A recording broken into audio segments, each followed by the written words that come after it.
Hello, everyone. Welcome to the Girl Got Goals podcast. We got an exciting listener Q&A episode for you today. So we had our friend Laura emailed in, and she had a lot of very specific questions regarding exercises, particularly like form and cadence and foot placement and things like that. And we had originally intended on doing some exercise videos to show you guys the answers to all these questions, but life be lifing right now, and I just can't get my shit together. So the exercise videos that we've tried to record are not up to par.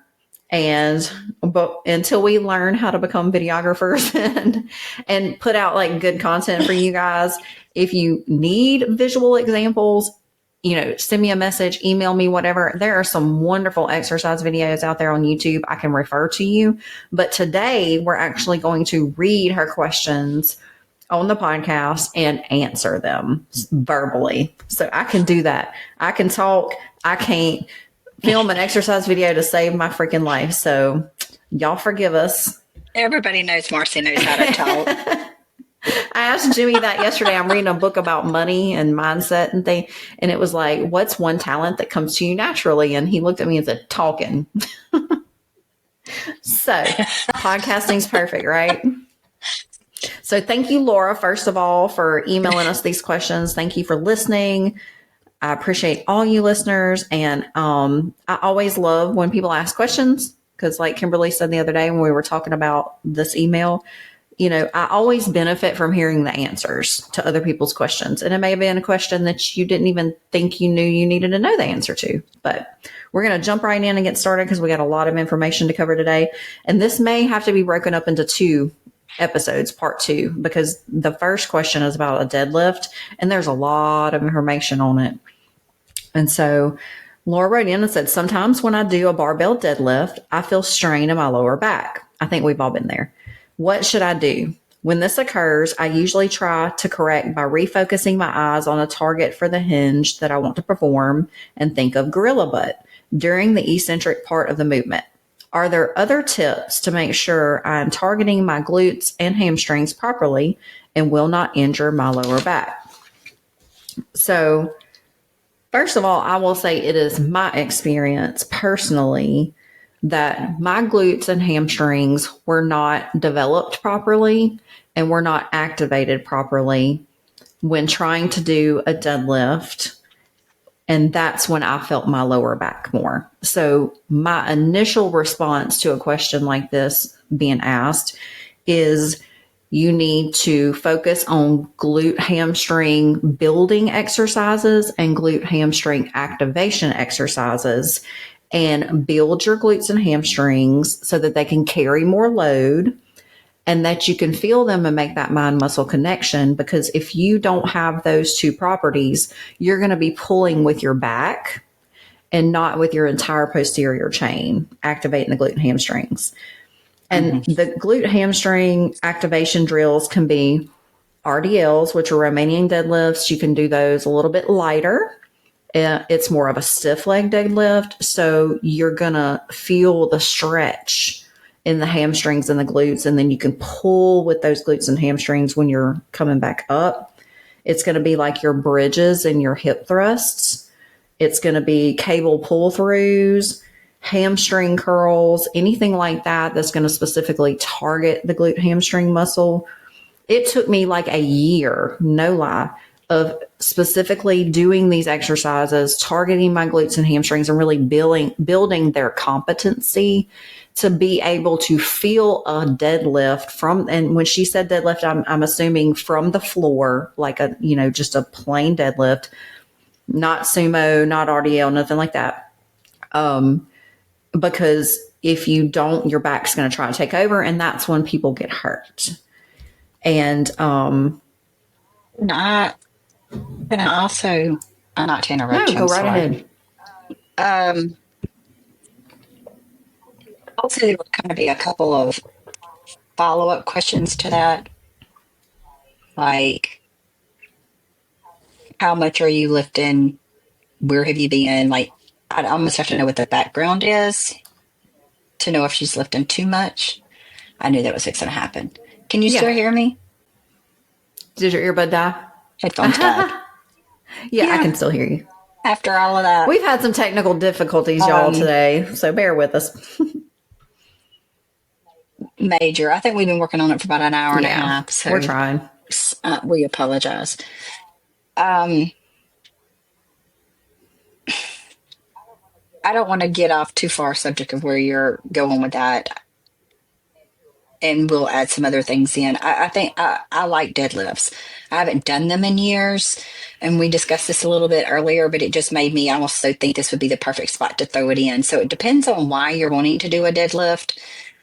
Because personally, thinking about it, if you are having to do all of those things that you just said in order to feel the activation or really learn how to do the deadlift, all of those are great exercises for glutes and hamstrings. Why are you doing the deadlift? I would revisit why I'm doing it, because I think sometimes people might think, oh, this is what I need to do to build glutes. And it's not necessarily the first thing that I would go to. I don't personally think that it's a necessity. And because I have lower back problems, I don't do it. Now, occasionally I think, oh, I wonder how much I could deadlift right now, just because my first coach was all about deadlifts. And I started out doing them and I would try to hit PRs with them. And so now I wonder about that, but I don't, just because of the lower back issues. And I know that when she emailed us in, she was more our age. I don't remember exactly, but I know she said she was older like us. And the older you get, I feel like you have to think about exercises like that. So if it is something that you're wanting to build power and you want to do it, I am not knocking you. Do it.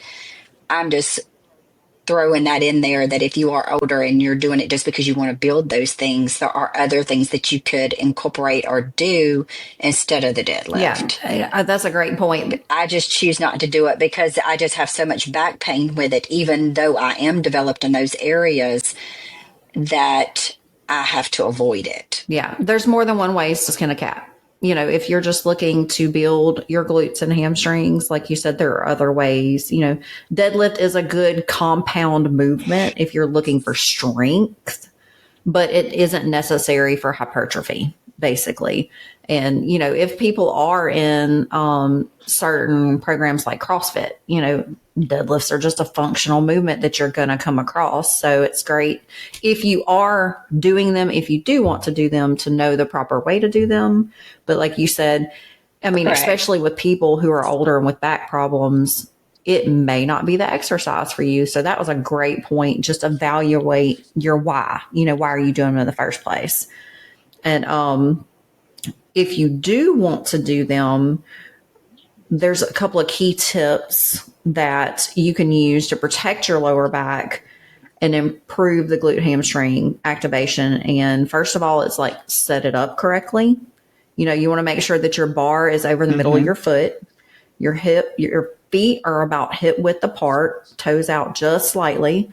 Your grip is just outside your knees, and the height of your hips should be like middle ways between your shoulders and your knees. So your hips are not going to be too low like a squat, and they're not going to be too high like an RDL or a stiff leg.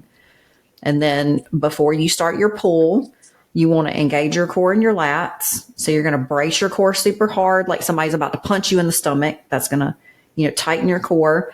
And you're going to pull your lats, which are your back, the sides of your back. You're going to pull them down and back, like you're going to tuck your armpits down into your back pockets. Then you're hinging from the hips, not squatting. So you're going to drive your hips back. And I think that's what she was talking about, gorilla butt. You know, I like to use the analogy of shutting a cabinet or a door with your butt. You know, you always stick your butt out and try to shut something behind you. Hinge from the hips, drive your hips back, not down. You're going to keep the chest up, neutral spine, like she said, looking ahead, finding that spot in front of you so that your neck's not down too far, not arched back too far. You should at that point feel a deep stretch in your hamstrings. And I think this is where I was talking about glute activation, hamstring activation, and strength comes into it.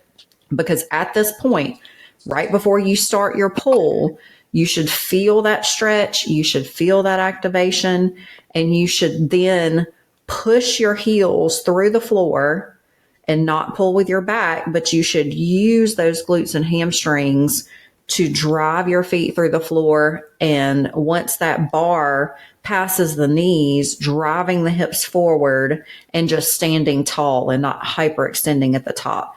It took me a long time to build that glute activation and that hamstring activation enough to where I could do a proper deadlift at any type of weight that I would consider like, medial to heavy, and feel like I was pulling with my glutes. Now I can do, I've noticed like with cases of water, something that's kind of a little heavy in everyday life, but it's not really heavy, I practice. I bend over and I practice picking up that case of water like I would do a deadlift, and I pull from my glutes instead of my back. And it's a significant difference. And it's almost something you kind of can't explain until you feel it. When you feel it, it's almost like you can't unknow it at that point. But it took me a long time. I have noticed that. So you've had the same experience. Yeah.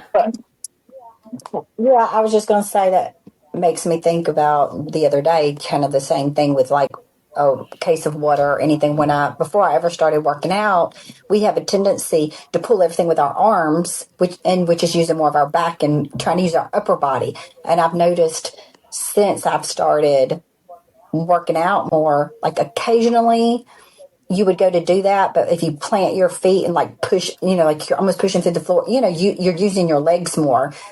I realize that comes more often that I don't think about it, because I've just started doing that so much. And you just realize, wow, this is what people would say, because you would hear all the time growing up, use your legs. And I didn't understand that. I mean, like you knew what they were saying, but I didn't understand that connection of using that more than using my arms, It just seemed like I was trying to just pull, and I would think I am, but I wasn't. You almost have to just feel that you're planting those feet and almost like you're just trying to push through the floor, and you can feel a total difference. You're not using your upper body at all. You're just holding it. And once that connects, you're like, oh. Yeah, it clicks. Yeah. Something clicks. Yeah. But you might have to start with the basics, and I don't know where she's at with it, but you might have to start with lowering that weight and just really feeling that movement and really feeling that mind muscle connection with it, and then start add 5 to 10 pounds and then get really good with that, and then add and work back up to the weight that you were at. That might be a possibility. 100%. I was definitely going to say that is like, we're not ego lifters here. I definitely am a big proponent of, if something's bothering you, hurting you, if it doesn't feel right, definitely lower the weight. You can do more reps, you can do more volume. Like you said, we can take a 20-pound dumbbell and make our glutes burn and scream because of that connection. So I would definitely say lower the weight, practice the connection, practice the form, get the activation going, and then you'll notice like a big difference. And like we've said, we both experienced the same thing, so I'm going to assume it's probably true that it's going to connect for you. It's going to click for you if you keep trying. If you know in your head what you should be doing and you keep trying to do it, then at some point I feel like you're going to feel it, and then when you know it, you're not going to be able to unknow it. Yeah. And then you're at a far less likely to have some kind of injury, because at that point you're going to be using the correct mechanics. And that leads us to a couple of common mistakes that I just wanted to mention before we move on to the next one is rounding the lower back. Rounding the lower back is going to keep you from being able to get that stretch in the hamstrings and the glutes and pull from the posterior chain. We don't want to lift with our spine. The bar being too far forward, like I said, you want it to be over the center of your foot, no more than an inch away from your legs. If it's too far forward, then the center of gravity pulls forward, and that's going to pull on your back also. It needs to be like almost like you're pulling it up your legs, almost think about just pulling it. up your Yep, I pants. glide You it just up want my it to be legs. glided to your legs. Yes, that's one thing when I was teaching body pump, I've always kind of cue toward is you want to slide that bar up your legs, especially once it gets past your knees. Because I know at one point it's kind of awkward because you're bending and it's not actually touching you, but once you get it past the knees, you don't want to shoot your hips up too fast and straighten the legs too fast. But once you get that bar, it slides right up the thighs. Let it slide up and down the thighs, because keeping that bar super close to your body is going to keep you safer. And then hyperextending at the top. So that's a lot of things a lot of people in body pump would do is they would squeeze their booties really far at the top and they would lean back and hyperextend those hips forward. That's not necessary. And it's usually more detrimental than it is good. So we definitely want to try to stay away from that. Definitely wear a weight belt. Yeah, absolutely. Definitely. When I'm going heavy in any exercise where I think I might feel a little bit of strain in my back, I slap my belt on and I keep it tight, because that gives me that little bit extra support that I need to feel safe, and be safe. Good tip. I always think those. You're full of good tips. Okay, the next one, I'm going to read it. It's yours. She said, when I do a leg press on a machine with an angle on the foot plate, where should I be placing my feet to get the greatest benefit for the targeted muscles? Below the vertex or above the vertex of the angle on the foot plate? Okay, so I'm going to list the general footprint settings, and then I will kind of go into some other things. So a standard shoulder width foot placement is going to be good for all over leg development. A wide stance is going to be more emphasis on the abductors and the inner quad. If you do a narrow stance, you're putting emphasis on the abductors and the outer quad. Placing your feet high is going to be emphasis on your glutes and hamstrings. And placing the feet low is going to be more emphasis on your quads. Okay, so to help yourself remember some of this, the wide stance, is for your inner, that is your abductors. And just think about when you're on the abductor machine, your legs are kind of out and you're squeezing in. So wide stance is going to be the abductors. And on the abductors, you start with your feet close together and go out with it. So if your feet are narrow stance, then it's going to be more of your outer. So that was kind of a way for me to keep that, because it's a lot of info there. Yeah, that's a good one. And of course, I think she's wanting to work booty and hamstrings, which is what a lot of women do. And for me, my thing here is I don't know how tall Lauren is, but you want to do as high as you can, because as me and Marcy's talked about before, if me and Marcy were working out together, if me and Carrie are working out together, he is so far up, he has to squish it down, or either once he puts it up, my feet won't even touch. I can't even touch I'm just, so I have to almost get up, and he'll have to undo it and help me bring it back down. So if you're working out with 400 pounds and I'm having to try to lean up and bring that down to me before I can even get started, that's a lot. And if you're doing glutes and hamstrings, a lot of times women are wanting to go heavy. So on that big plate, a woman of me that's 5'1", that's, almost like a little person, my foot of being high is going to be different where your foot's high. So for a long time, you look at those diagrams and they're showing the plate and the people's feet is really high. And when I would do it, I would be like, wait a minute, there's no way I can even hardly lift 400 or 500 pounds with my feet being extended this high. So my high and your high is going to be different. Yeah, my high would be, my foot is almost halfway off the top of the plate. So about midway, that's my high. I'm just got my heels basically on it. But your high. And I can't even reach that high. Right. It would not be that high. I totally get what you're saying. It's probably about the middle of the plate for you. Yeah. And so, it just hit me one day. And, when I was preparing for this, I thought, well, that a lot of other people might have that question because I did, because when you're looking at those pictures and I would think, well, that's not where it's working for me. Mine works when mine are a little bit further down. But I had to realize that is half for me. My legs are only this long. I know y'all can't see me on there, but they're really short. Yeah, she's a tiny mite.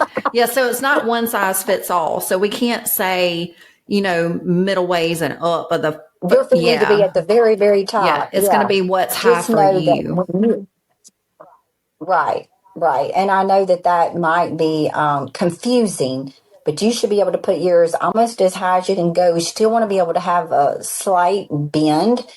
I don't want my legs straight. We never want to, especially if you're lifting heavy, you never want to come and lock those knees. Even if you have to stop to rest, your knees should be at a slight bend because you don't want to put that much pressure on your knees. One, you could pop your knee, and two, the older we are, we don't want to do everything we can to keep pressures off our knees. That's the reason why that in my back, I don't hardly squat anymore with heavy. I did all of that in the very beginning when I first started, and that's where we were going a while ago. So if you were looking for something besides the deadlift or squats, the leg press, even a lot of the men, like big bodybuilders, the older they got, went to the leg press rather than deadlifting and stuff anymore. So that is a great way to change up if you're having problems with your back. And I will say, like, as far as foot placement goes, when we said it's a little confusing, it might be a little frustrating. You definitely can feel the difference if you just start playing. And that's what I have to do. Each machine is different. The angle of the machine is different. How it glides is different. So I just have to get on there and try a couple of reps and go, okay, am I feeling this in my quads? Am I feeling this in my glutes? And my adducters, my abductors, like, where do I want to feel this? And am I reaching that targeted muscle? The proof's in the pudding, y'all. There's 1,000 different ways to do an exercise, and I watch people in the gym all the time, and everybody does it a little differently. Body mechanics are different, height's different, injuries are different, machines are different. So don't be afraid to get in there and play around with it. I think sometimes we overthink things and overcomplicate things too much. Like me, myself, I'm a perfectionist and I'm an efficient person. I want to know that what I'm doing is absolutely the right thing to do. And I don't want to waste my time. I want to nail it. And so that gets in my way sometimes when it comes to working out, because it's not an exact science all the time. It's an art as well. And so I have to kind of give myself a little bit of permission to, not nail it 100% the first time and try again and just keep trying, until I get it right. Well, sometimes too, I think in a couple episodes back, we talked about when we were talking about building your program. If you're somebody that, really is like doing your program and you're wanting to progressive overload and, really into building, you can do it mentally. I'm just saying, if you have your little notebook and you write things down, because there's been times that I did it not long ago. I was in the gym, I'm doing the leg press, and I'm like, I'm not really, this is heavy, but I don't feel like I'm working one specific thing today, even though I had my feet where I normally do. And I'm thinking, this isn't working. When I was sore the next day and I'm sore where I was wanting it to hit, then I'm like, oh, that worked. So that's another way. So remember, like, where you were placing.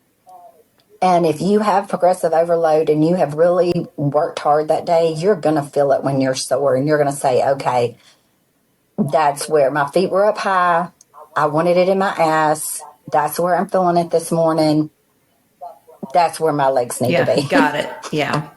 Trial and error. I mean, really, a lot of working out is trial and error. But that's the fun. I've learned to see the fun and the joy in the process. And when we went to Orlando and we had that new gym and we just kind of threw our leg day out the window and just tried every machine there, that was the most fun I've had in years. I literally felt like it was recess and I was a kid on the playground again. And I was like, okay, this is the joy that I want to capture every time. It's not realistic to think that you can capture that every workout, but give yourself permission to play. Give yourself permission to try new things and maybe even look a little stupid at first. Give yourself permission to suck at something new and just try it till you get it right. All right. Moving on to the next one is, when I do a shoulder press, should I be pressing the dumbbells straight up, or is it okay to arc slightly medial during the concentric movement? That's the first question. So we want to answer that one before we move, because I think the second part of that question is a completely different topic. So I'll let you answer that one, and then we'll move to the next one. Well, my answer to that is yes. I think everybody does shoulder press different. I've went straight up before. I feel it more with a little arc myself than the straight up. When I first started doing it, I did the real, like out to the sides, coming all the way in over my head. That was the way I was taught in the very beginning. Now, I don't do that probably as much. I feel like I feel it more in my shoulder with a little bend. Also, I think the older we are, and I know that I even discussed that one with my husband because he has shoulder problems. Because don't tell him I told y'all, but he was in the Ark with Moses, and so, he's listening. He's gonna listen to this episode, and you're gonna be in trouble. Hey, Carrie. That's okay, because it was Noah in the Ark. You didn't even catch that. Anyway, with Moses. Moses. I knew you were referring to him being old. That's all I knew. That's okay. My husband's old too, girl. But so he has problems with his shoulder. So a lot of times he adapts things because of his injury. So he has been fighting a shoulder problem for a while now. So, he will actually roll his like a little forward with his elbows a little out, just kind of taking a little bit of pressure off of that. So, my answer to that is, if you feel it in your shoulder, as long as it's not hurting you and you're adapting to something that is bothering you, I don't see a problem with it. And like we said, are you feeling the pump in that targeted muscle? If you're feeling the pump in your shoulder cap, with the targeted muscle, then you're doing the right thing. Keep going. Yeah. Well, a lot of people, I see there are certain exercises that, it's probably overall everybody's going to say, yeah, that's the best one. Yeah, I feel it. And 99% of the people feel it. But there are some exercises that some people might like a shoulder press. Some people might like the lateral shoulder better, like what you're feeling, what exercise you like, where you feel it the most. Where I feel it, you might not feel it, because your muscles are going to be different than mine, and everybody's body is made up different. So I don't see a problem with it. I do it. And are you ready to move on to the next part? All right. Ma'am. Should my spine remain flat against the back pad, or is it okay to flex a little during the eccentric, especially during the last few reps? Like we were discussing, before we started recording, I was like, when you start getting tired, you start wanting to arch that back to get more leverage, to recruit more muscles, and that's just it. I think, like she said, in the last few reps, it happens to everybody who's going a little heavy. So I'll let you answer that one. Yeah. I say a little bit is, if you're staying flat against the pad and your back's only arching on like the last two, as long as it's a slight arch. But if it's to where you really are arching and really having to just use more muscles and use more of your back to get those last two up, you need to not do those last two. If your form starts to go, then you need to stop. So just say, for instance, you're doing 20s for 12 and the last two are heavy. 10 is fine. It's fine to do 10 reps instead of 12 until you can work up to that. Then once you work up to that, then you can go up on the weight if that's what your ultimate goal is. Because there for a little while, like I wanted to be able to do 30s, and I just was hell bent. I was gonna, shoulder press 30s, but I had to work up to it. And there was one point where I could only do 5 or 6 of them. I would have Carrie stand behind me, and spot me. And there for a little while, now I can almost get him up. For a little while, I could press him, but I couldn't even hardly pick him up to get him up there. He would help me, even get him up there. So, but now I can do more of them. But I only started with doing like 4 or 5 of them there for a little while. And sometimes like I would start there because you're fresh, and then I would be almost give out, and then I would just drop the weights. But I wanted my body to feel that weight underneath it. I wanted my muscles to feel that. And then after a little while, I would have worked up to that more, but I would just start off with those, do one set of 4 or 5, and then put them down and go to the 20s or the 25s and do the rest of my sets. And then when I would come back the next time, I could do like 1 extra rep and work up to it. But if you're getting to where you're arching too much, that's answering that question. In your back, I say back. Yeah, Jimmy always tells me, you'll never go heavy if you don't go heavy. Because me, like I said, I'm a perfectionist. I don't like failure. I want to feel like I can complete all the reps at the weight I set to do in my mind. But he encourages me to go a little bit heavier, even if I only get 8 to 10 reps. Your nervous system has to feel that load. There's something about that mind muscle connection that goes farther than a pump. Your nervous system, your bones, like your muscles, they have to feel that load, but we're not going to be able to push that to the same rep range every time. But like you said, if your goal is to progressively overload, which everybody should be, and you're trying to hit that next level, then do it for just a few reps. And we kind of always want to have like 2 reps in reserve, which is what you're saying. Your reps should be with proper form. If your last 2 reps are ugly and they're recruiting the muscles that you're not targeting, then you just want to cut them out, point blank, or I wouldn't recommend really going down on the weight at that point unless you're having shoulder pain, or issues. So I agree with you. I feel like you're absolutely right. A slight arc in the back is natural, and especially toward the last couple of reps. But if you're having a really, we've all seen those power lifters get on the bench. They look like they're doing a back bend because they have to recruit more muscles to push that weight. Well, we're into bodybuilding. We're not into really powerlifting. So we don't really want to have that much arc in the back because it's not really necessary. Yeah. And you're not benefiting anything, because if you do injure yourself, then it's not worth that, chance or risk to me to just not do those 2 reps. And eventually you will work up to where you can do those 2. And once you can do those 2, then, you can go up in the weight. But I don't think it's worth chance. I told a guy at the gym yesterday, he was an older man and he's had a heart attack and he's gotten into lifting weights because his doctor was like, you need to do something. Long story short, he had pulled an adductor muscle, and so he couldn't do certain exercises anymore. He was on the leg press. He was not going as heavy. I think he felt a little subconscious about it because Jimmy was beside him doing the hack squat really heavy. And so I think he was trying to explain to us why. Anyway, I wasn't even looking at him, paying attention. But I was like, that's okay. I was like, you do what you have to do. You live to fight another day. Because when you tear a muscle, that takes you completely out. And I mean, if you're 20 something, go hard. You're almost indestructible at that point. But when you get to our age, 40s, 50s, 60s, whatever, you really have to err on the side of caution. And my motto is, I want to live to fight another day.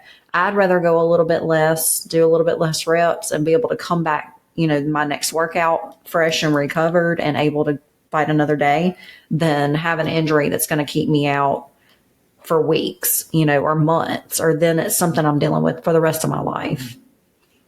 My voice is going, got a frog in my throat. All right. That leads us to the next one. Well. Oh, sorry. Did you have better something? Better than a frog in your ass. I just said better than a frog in your ass. I don't know. I don't want a frog anywhere in my body. Freaky little thing. What you think about? I'm sorry. I used to tell Listen, I couldn't help it, and I just thought I needed to throw some humor in there. So when my kids were little, I can't believe I'm gonna say this. And kids will say anything. So if they heard me poot, I didn't want them repeating that I had done it. So I would tell them it was a barking frog. Didn't we talk about this We before? did in Orlando. So that's why I said that. Yeah. Can you hear me farting on the podcast? It's hilarious. A little bit off topic, but aren't we always? I was like, yeah, you got to put some context behind what you just said, because, there are people that do some freaky things out there, and live animals is one of them. So I'm like, Kimberly, what experience do you have with frogs up here? No, I'm sorry, folks. I'm not freaky. That's hilarious. I don't know. You done said it now. There's no taking it back. I'm glad. Everybody be Googling frogs in the ass. I'm glad you explained yourself. Oh. All right, moving on. Last one. Is it okay to lean back a little when performing a lat pull down? How far apart should my hands be on the bar? Is slightly more than shoulder width sufficient? And so, yes, leaning back slightly is okay, as long as you're leaning with intention and control, and you're not using the lean as momentum to get the bar down. Because sometimes I have to lean back or I hit my nose with the bar. It's going to come down straight down in your face. Yeah. So I do have to lean back about 10 to 20 degrees, but like no more than that. And the bar should travel straight down. So you do want to get your face out of the way. The chest is tall, abs engaged, elbows rotated in slightly so I can engage my lats. And like I said last time, slide those lats down into your back pocket. You want to pull that way. And so the grip is going to be a lot like the foot placement. What's your targeted goal? So the grip just outside the shoulders targets your whole lat, upper and lower. The wider grip targets your upper outer lats, and a close or neutral grip targets your lower lats closer to your waistline. So as a female, I've always heard you have to go wide to grow wide. And I want the V taper. So I want to make my upper lats wider. I don't want my lower lats getting any thickness or width or anything at all, because that's going to make my waist look bigger, blockier, thicker, whatever. So I'm always going to take a slightly wider grip. So I do about a thumb distance outside of my shoulders. Because I have short arms. Like we said, again, it's going to be, what's your body mechanics? I have what I call alligator arms. They're shorter, so I can't reach very wide. She's like a T-Rex. I am. I'm like, I can't get the check, y'all, because my arms. And nobody believed me until I was in body flow practice for launch. And me and all of my friends were doing like a side plank movement to where you have to support yourself on your arm underneath your shoulder and your body's at an angle. And my body was almost parallel with the floor. Everybody else's was this beautiful like angle. I was like, I told y'all I had short arms. Like nobody believed me, and they all believed me after that. So I proved my point. So anyway, as a female, I would say I would grip just a little bit wider outside my shoulders because I want to grow my upper lats. But again, it's, what are you trying to target? So they say a good rule of thumb to find out where your grip should fall naturally is you stand tall in front of the bar and you put both arms directly over your head and you let those arms fall slightly forward till it touches the bar. And that's about just your natural strongest grip. And so I would do about a thumb distance outside of that personally. You have anything to add? I think you did beautifully. Well, thank you, friend. That was an easy one. You gave me an easy one. The last one, not so easy. I mean, it is easy, but there's a lot of information. So the last one, I learned a lot in researching this because I had only had experience with cadence and tempo before, like I said, in like group fitness classes and body pump classes and time under tension. Like I knew the concept, but I have never used this concept in bodybuilding. So to find out that they were in fact connected, we do it naturally, like subconsciously, but I was never counting it out. So let me read the question and then we'll talk about the answer. And this is the last one. I think we're doing great on time. Okay. For me, cadence is mystifying. For example, 1, 2, 1, 1. Is that concentric 1 second, hold 2 seconds, eccentric 1 second, rest 1 second, or the opposite? What if you're doing a pushing or pulling movement? Does it reverse? I'm confused. Well, I think so. Cadence or tempo describes how fast or slow you perform each phase of a lift. And it's usually written as a 4-digit code, which I didn't know, like 3110. Each number represents seconds spent in a phase of the rep. For example, the eccentric or the lowering phase is how long you lower the weight. The bottom pause, how long you hold at the bottom. Number 3 is the concentric lifting phase, how long you lift the weight. And number 4 is the top pause, how long you hold or squeeze at the top. So that's the explanation of the 4-digit code.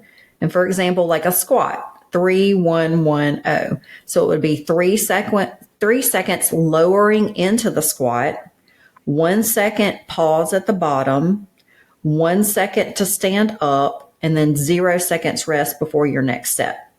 So the reps takes 5 seconds in total, slower and more controlled. And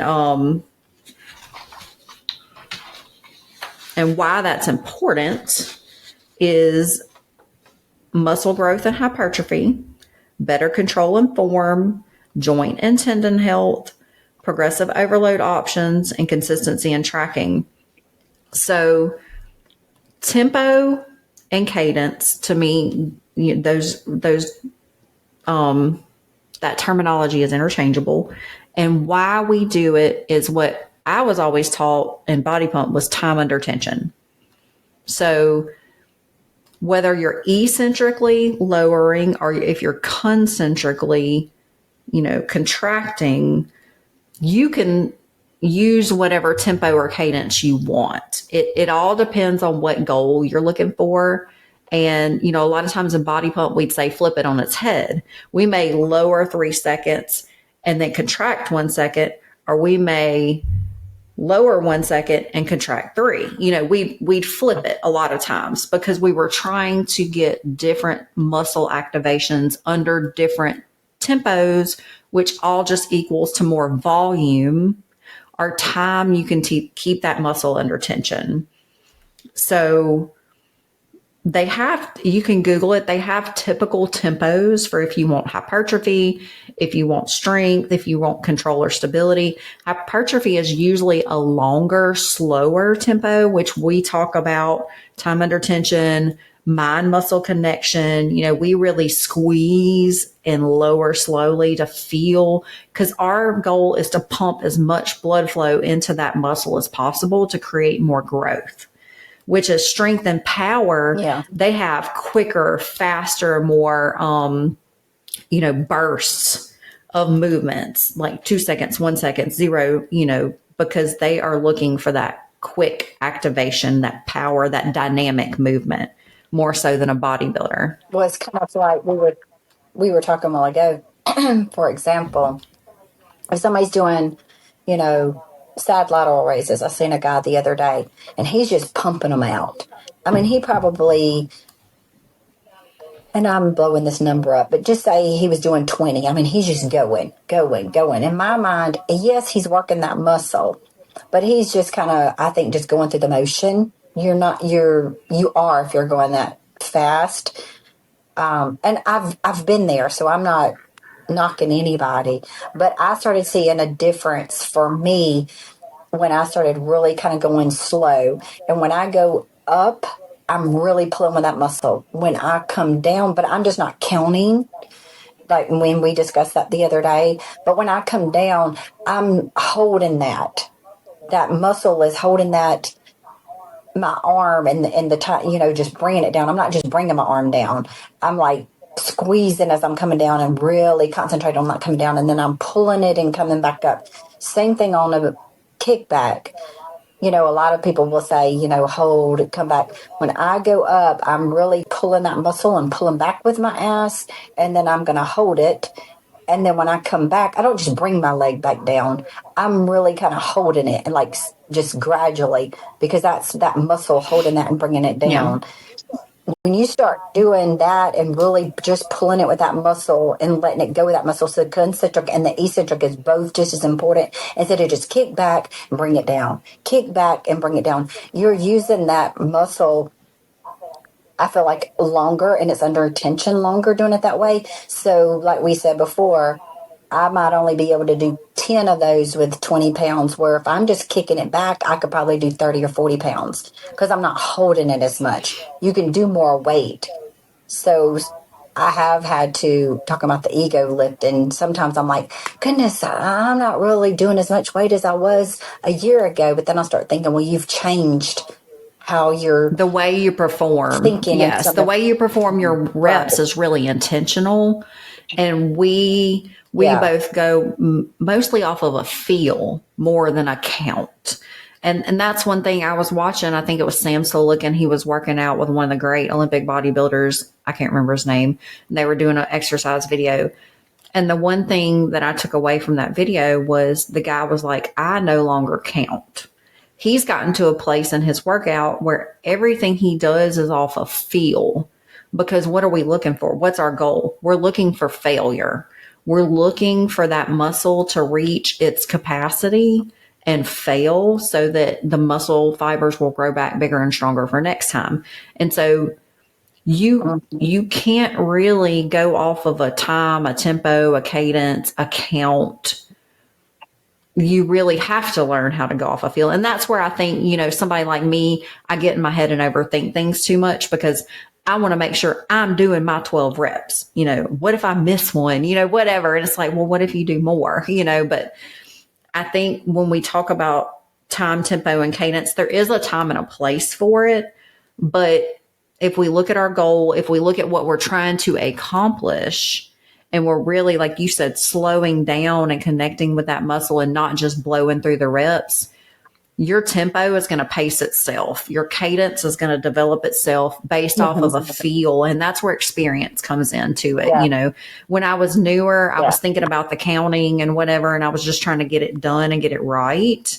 But now I know it's better to not just get it done, but to do it the right way. And the only way you can do that, I would say, is based off of a feel, because it's going to depend on the machine.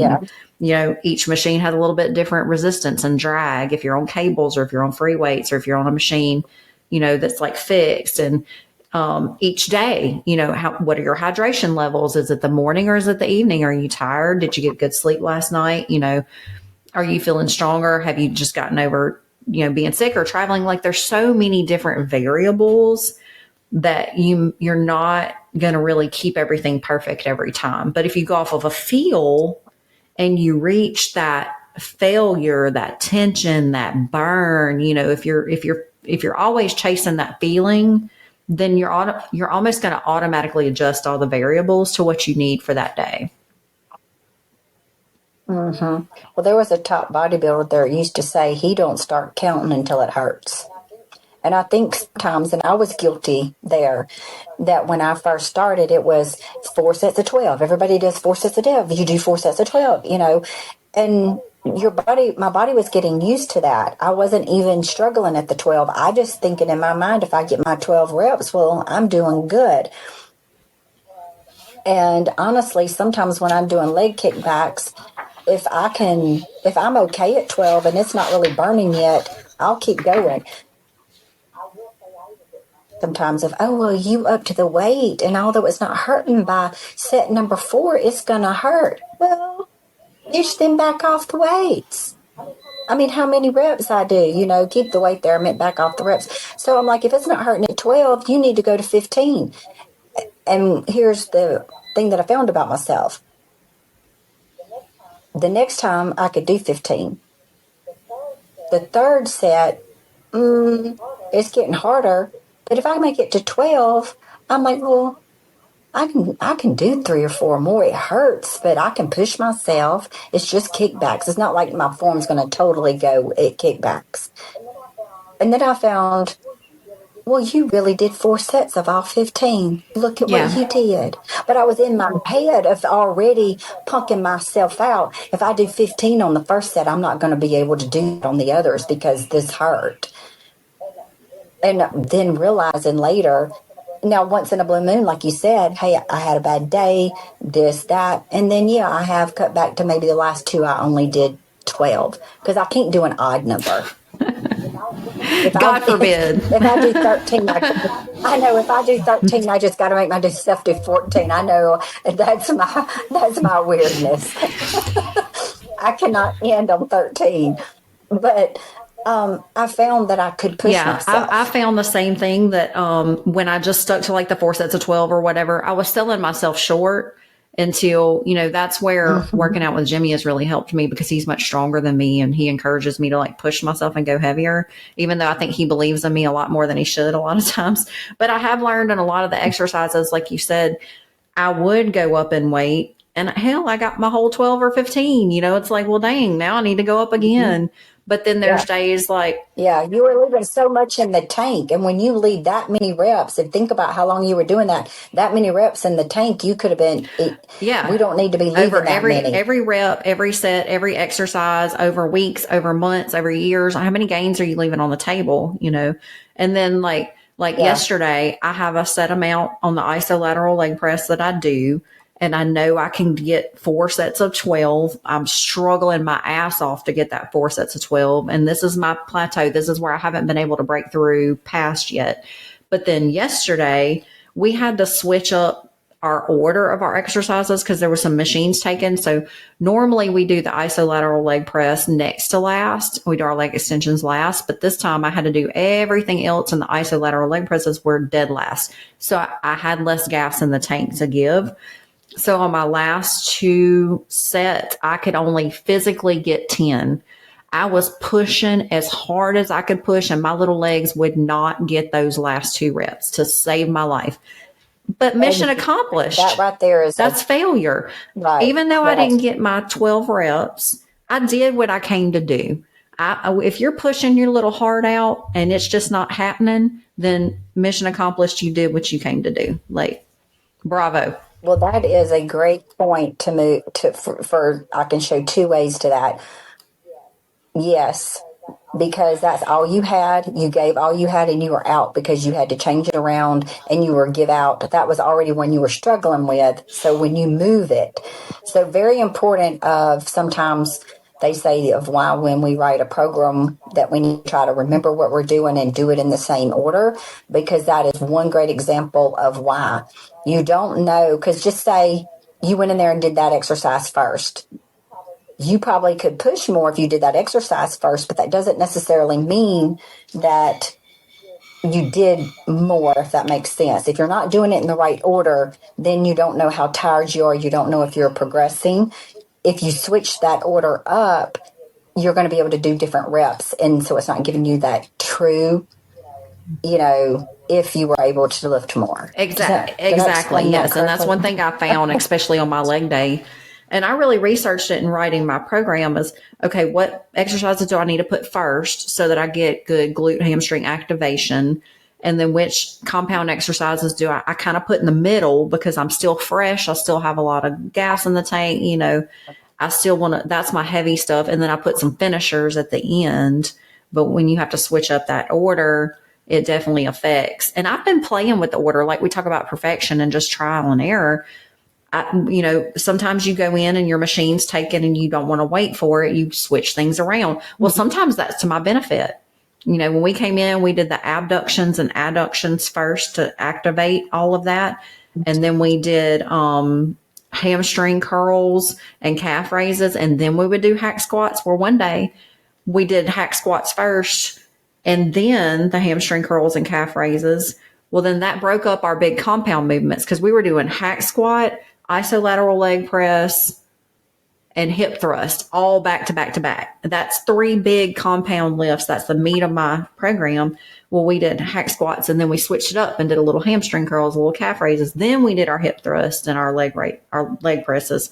So I was like, well, hey, I liked that, change up. That benefited me. So we changed our whole program, but we keep it the same every week if we can, for exactly what you said. Yeah. You only can compare apples to apples, which is what you're saying. Right. Yeah. And I'm not knocking changing it up, because I do. I mean, there's a lot of times I go in there, because especially on leg day and on Mondays is when I normally do legs, and just about everything is taken. I have to just decide, okay, this is what I'm going to start with today. And I do what I can, because our gym is Get so in where you packed. fit in. Somebody's gym that's not, you can kind of keep that. And I just am saying, I feel it's beneficial, because then if you're really progressive overloading, if that is what you were trying to do. If it's not, then it's not that big of a deal. That's not for everybody. I'm just saying that's absolutely. something to think about. Yeah, I'm completely agreeing with you. That was a great point. I was just putting some life experience behind it. No, I was just like, for the listeners to say, I'm not knocking, because some people just go in there and they do what they feel like doing that day. There is nothing wrong with that. I was just wanting to make people understand that sometimes, if that's what you're attempting to do, you want to keep that program. And that's why some people will keep that same program and in that order for at least 6 to 8 weeks. And that's what we talked about in the program. And that's why. Yeah. So that you can definitely know if you are progressive overloading. I think we're almost 20 weeks into this one program already, and I'm still trying to push boundaries and trying to, change things to be more beneficial or whatever. So I love having a program, first of all, knowing what I'm going to do every day and getting into it. And second of all, know what to expect and being able to see that growth. To me, I've always went by the motto that if you fail to plan, you plan to fail. So if you just, if you have a plan going in and you're serious about wanting to grow, I think it's very beneficial. But if you also, I'm of the mindset that anything's better than nothing. There are some days when I can just go in there and get blood flow to my muscles. That's better than nothing. And that's what I do. I'm not perfect every day, but I have a plan. It's there if I need it. But sometimes you have to be able to give yourself some grace and go off plan and just get in there and do what you can do too. Yeah. Well, and there are some people, that are just going because they just want to stay healthy. They just want to do a little something. They're not really trying to make a plan. They're not trying to do what we do. And we're discussing that today because we were asked that. And from her questions, I'm assuming she's really trying to go hard and have muscle growth and glute growth. And so that's why our answers were geared towards that. But I also don't want to make a listener feel that if they're not doing that there's something wrong with it. There's definitely not. You just have to, like we've talked about millions of times, you evaluate what your why is and why you're doing it and what your plan is and gear towards what's for you. Yeah, I could tell. And I do that on Wednesdays is my kind of band day, kind of my floor day. And sometimes and Carrie will probably say I don't, but that's a different topic. There you go again. You ain't got none. You ain't got none this weekend, have you? You've had house guests. Y'all ain't been getting it in. We did Friday. Well, that's been 2 days ago. Well, yeah, they just left. I was going to say, apparently you need some. Carrie, if you're listening, take care of this woman. It's going to be like, oh my God. No, but so sometimes I'm still tired from Wednesday, or Wednesday's in the middle of the week and I'm tired. So I'll just go in there and I know that I'm going to do more, banded work, or like that's when I'll do like my clamshells or, single leg lifts and things like that. So I'm that day. Yeah. I know what I'm going to do, but I don't. And you don't have to go in every day like a freaking superhero trying to bang out, PRs. You're not going to PR every day. Just the reality of it, especially at our age, recovery gets harder and it takes longer, and the accumulative fatigue is a real thing. There have been times when I went on a cruise or something and I was away from the gym for a while and I came back stronger, bigger, better, but you can't do that all the time. You can't just take a week off all the time because then you lose gain. So it definitely is like every week to me is a balancing act. And as we all know, as mothers, wives, employees, bosses, whatever, life be lifing. And, just go and enjoy the process. Yeah. Be a kid in a candy store. The world is your oyster. Yeah, the gym is your playground, just shake up the mentality. Have fun. Yes, have fun. That's what I'm trying to do. I'm trying to learn to enjoy the process and enjoy life every day. And I could tell by Laura's questions, like you said, she's very much researched and thorough, and she's a lot like me, I can tell, and she wants a specific plan.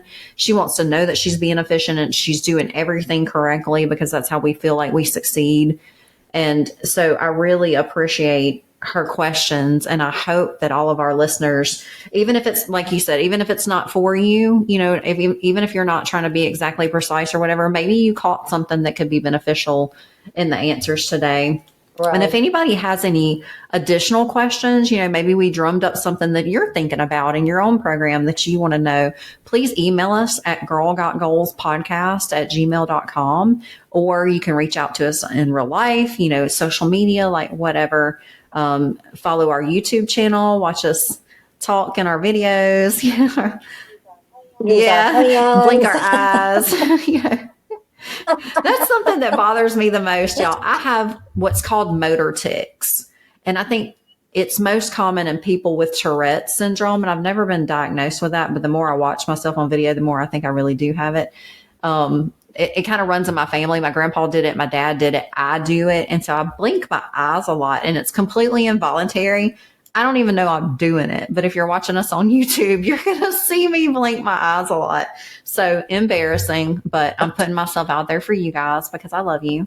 And we're just going to ignore the motor tics that you see coming from my face. But please go support my motor tics on YouTube. Like, subscribe, follow. Comment. I don't know. Who knows? I might have Tourette's. Who knows?